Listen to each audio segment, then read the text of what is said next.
Skinwalkers have become one of the most feared creatures in all of folklore, but they are seriously misunderstood. If you spend a lot of time looking at creepy things on the internet, then I guarantee you've heard the term skinwalker thrown around a few times. You might have read creepypastas where people encountered them in the woods and barely escaped with their lives, or seen shaky, pixelated footage of skinwalker sightings. But these representations of the legendary cryptid have strayed far away from their roots in Navajo folklore. A skinwalker, known by the Navajo as Yinaldlushi, is an evil witch that's chosen to forsake the values and morals of the society he or she resides in favor of a wicked, depraved lifestyle. A skinwalker's primary purpose is to spread chaos and invert the social order, using their powerful magic for nefarious purposes like spreading disease and disrupting the most sacred Navajo rituals. They are despised as well as feared, so today we're uncovering their very messed up origins and listening to some folktales shared by the Navajo people. Let's get lost in some lore. There are a lot of misunderstandings surrounding skinwalkers thanks to Hollywood reducing them to Native American werewolves and the internet taking this misrepresentation and running with it. Another huge contributing factor is the Navajo people's reluctance to discuss skinwalkers at all, let alone with outsiders, as many believe that discussing them attracts their attention. It's absolutely their right to do that, but when curious outsiders can't get answers, they're naturally gonna make up their own. With that being said, we here at Messed Up Origins want you to feel that you can trust us to not spread more misinformation, so our resident historian Meredith Walker used the closest thing to first-hand accounts that are available during her research. Anthropologist Clyde Kluckhohn, folklorist Bear Token, and writer Margaret K. Brady all spent a considerable amount of time with Navajo people learning their traditions and customs, and wrote about some of these skinwalker stories they were told by adults and children, so we'll be using their books as our primary resources. So first and foremost, skinwalkers are not lichens, man-cheetahs, or any other kind of human-animal hybrid.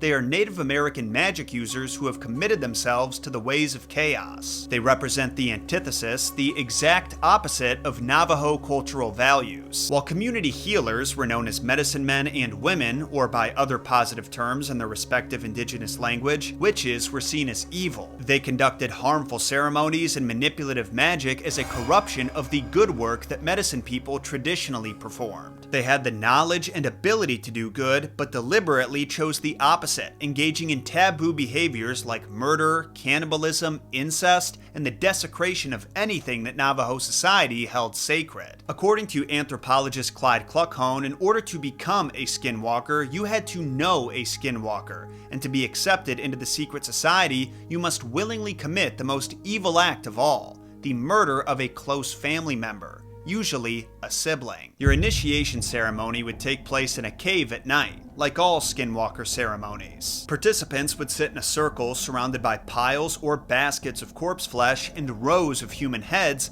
and they were completely naked except for the masks and jewelry they wore, and their bodies were painted in ceremonial fashion. For the next few hours, they would chant ritual songs backwards, make sand paintings, despite the Navajo considering that a strictly daytime activity, engage in cannibalism and necrophilia, and would even urinate and defecate on sacred Navajo symbols. While Navajo rituals were performed to maintain health, order, and harmony with nature, a quality they know as hojo, the skinwalker ceremonies were chaos manifest. By acting in a way that directly opposed nature, they created imbalances and unleashed evil into the community with the hope of causing social unrest, illness, and death. This is how skinwalkers gained their power. They grew stronger, healthier, and richer by making others weak, sick, and poor. Medicine men had the power to suppress this evil and some of its symptoms, but depending on how deeply rooted the imbalances are, they might not be able to cure it entirely, which is what makes skinwalkers so dangerous. This initiation process also granted new powers to the skinwalker, allowing them to perform certain kinds of dark magic on their own and even transform themselves into a number of different animals. This is where the aforementioned confusion with werewolves comes into play, so I want to be very clear about how skinwalkers are different. The fundamental difference between the two is that werewolves are, more often than not, portrayed as victims of their condition, while skinwalkers volunteer for it and have control over it. There are, of course, exceptions to that rule because werewolf folklore has evolved considerably over the centuries. You can check out my episode on them if you want to learn more about that, but that's true the majority of the time. Skinwalkers can choose to anamorph into coyotes, wolves, foxes, cougars, dogs, owls, crows, and bears by wearing the skin of said animals, hence their name. They can walk in many different skins. This also applies to the Navajo term for skinwalkers, Yi-Naudlushi, which translates to something like, by means of it, it goes on all fours. Another important distinction from werewolves is that skinwalkers don't usually attack people in their animal forms. Their main reasons for anamorphing are to traverse land more effectively, be that quickly or quietly, and to disguise themselves. It's a lot easier to sneak into someone's house or stalk them when you're a slinky little fox as opposed to someone from their community that they'd recognize. Instead of attacking you directly while disguised as a bear, their methods were lower key, like shooting bad medicine darts at victims or placing curses on them using magic, and those curses could range from causing insanity to making you more accident prone. I'm not going to say they never attacked people in their animal form, but modern representations of them make it seem like that's exclusively what they do,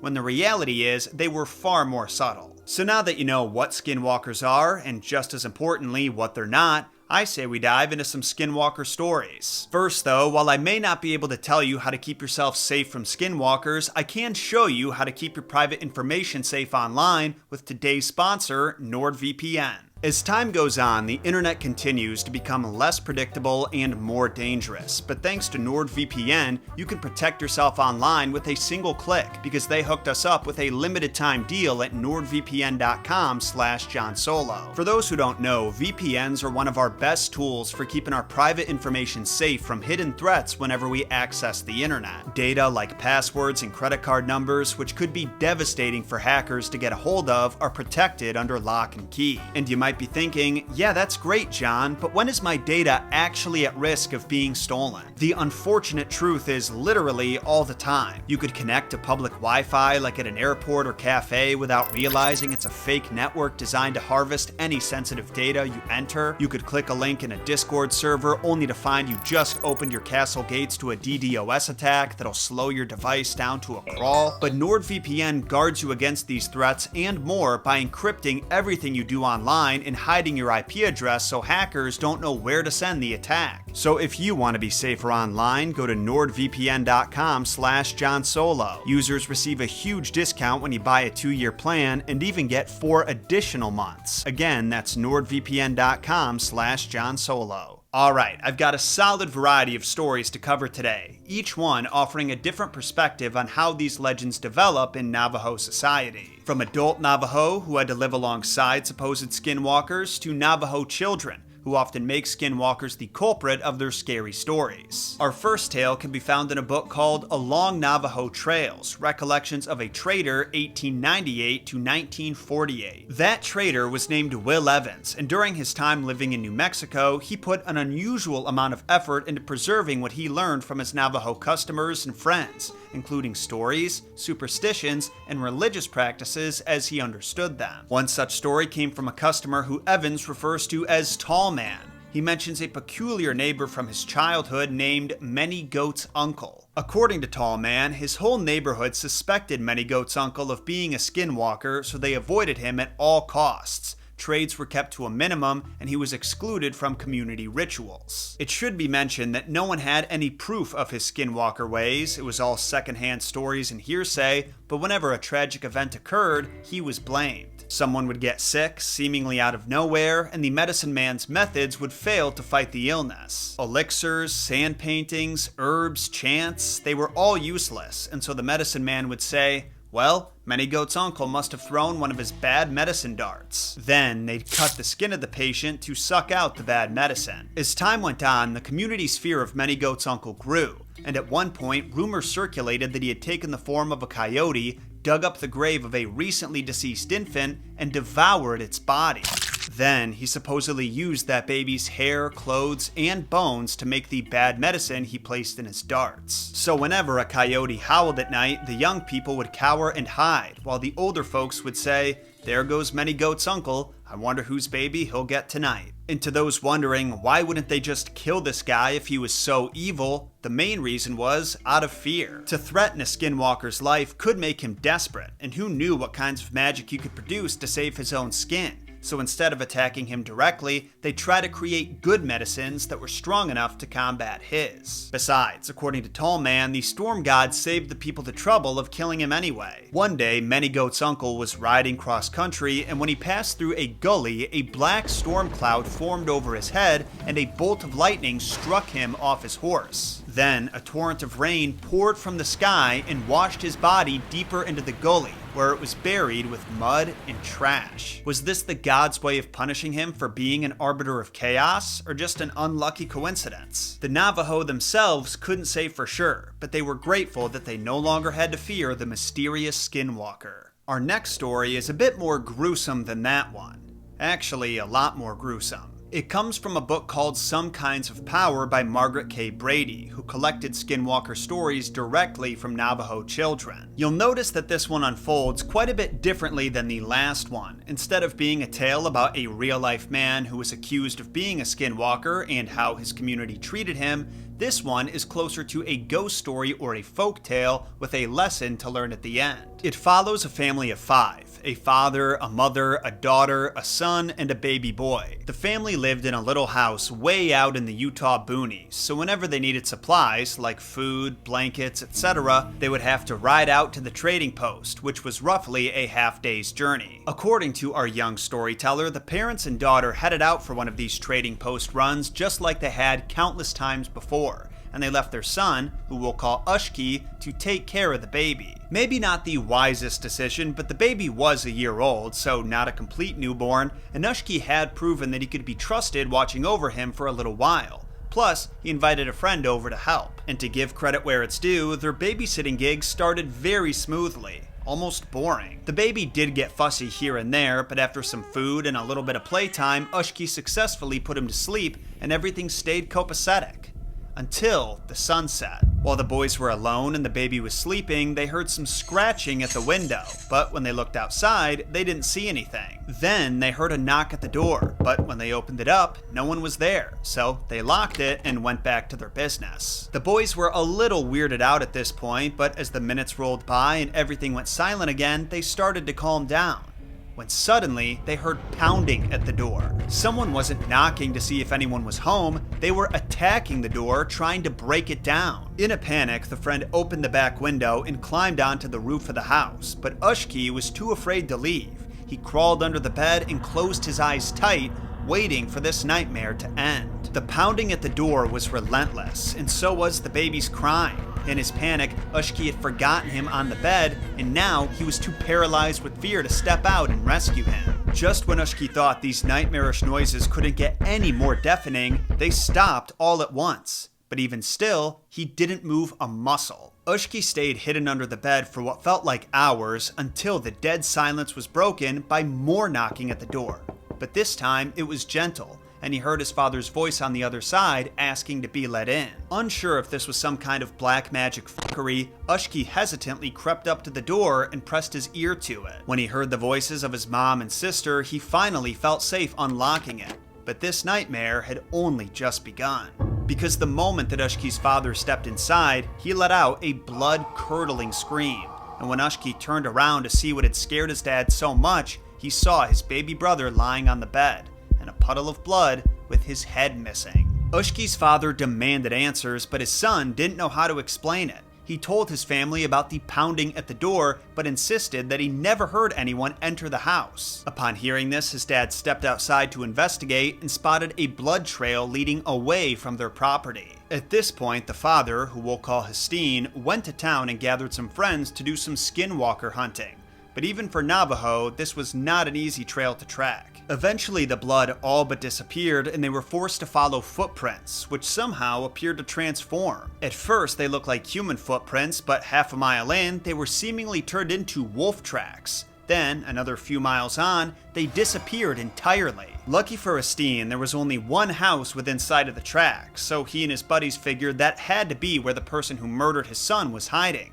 But when they knocked on the door, they were surprised by who was on the other side. They had been expecting to see a crazed-looking man covered in blood, animal pelts, and bones, but instead they were warmly greeted by an elderly couple who hadn't seen anything suspicious that day. Even still, a baby's life had been taken, and the father wanted justice, so to be sure that the perpetrator wasn't hiding somewhere on the property, he asked the couple if he and his friends could take a look around, and they obliged. They did a sweep around the outside, which turned up absolutely nothing. Then they entered the house, and it was here they found their answers. One of Hastiin's friends took notice of an old tattered rug, and when he lifted it up, he found a cellar door hiding underneath. Hastiin cautiously approached the cellar door, opened it up, and climbed down the steps, while his friends waited up top with the old couple. The cellar was freezing cold and pitch black, so Hastiin couldn't see anything, but after his eyes adjusted to the dim light, he noticed a figure standing in the corner.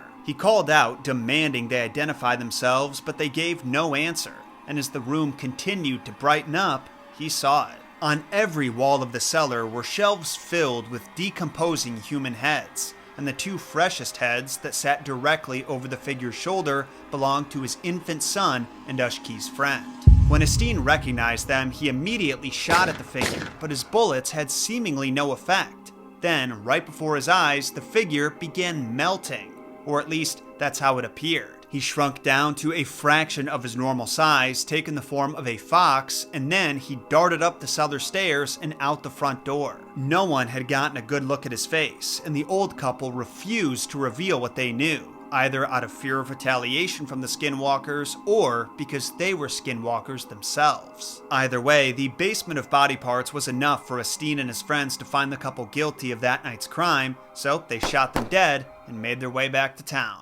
Not exactly what I would call a happily ever after, but believe it or not, this disturbing story does serve a purpose beyond spooking ya. Spooking ya is definitely part of it, but it's for good reason, so you can learn from the characters. Little kids hearing the story will remember that Ashkii allowed his baby brother to get killed when he left him behind while he crawled under the bed, and hopefully they'll learn not to make the same mistake. But adults can learn some things too, like not to leave your kids unattended for extended periods of time if you can help it, because the world is unpredictable and you never know when your kids will find themselves in a dangerous situation they don't know how to handle. You can basically think of the Skinwalker as filling the role of the big bad wolf in Little Red Riding Hood.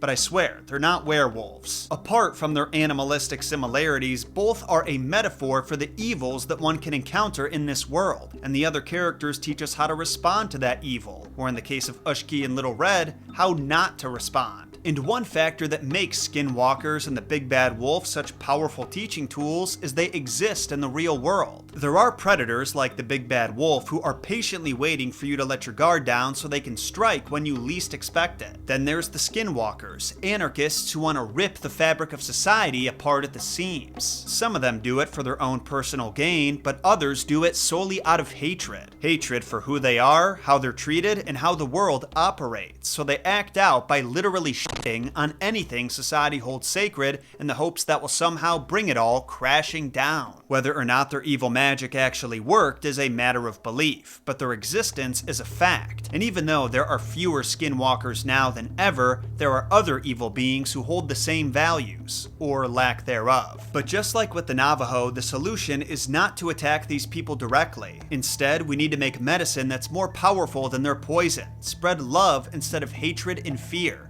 even if that's what we feel on the inside. Because if we give in to those emotions, we become just like them. And at that moment, the lesson is lost. So yeah, a little bit deeper than the Native American werewolf portrayal that Hollywood is so fond of, but the good news is, now you can call out that BS when you see it. Same goes for those corny Skinwalker sighting videos where hosts are calling white guys high on bath salt Skinwalkers because they haven't done so much as read a Wikipedia article's worth of research. But hey, it makes good content for kids staying up past their bedtime, right? So tell me, got any thoughts on Skinwalkers you'd like to share? Did you know anything about them before this episode? And if so, where did you hear about them? Let me know in a comment down below, then sacrifice those like and subscribe buttons to the algorithm gods. I hope to see you again next week because we are diving into some African mythology. Until then, my name is John Solo, and remember, John shot first.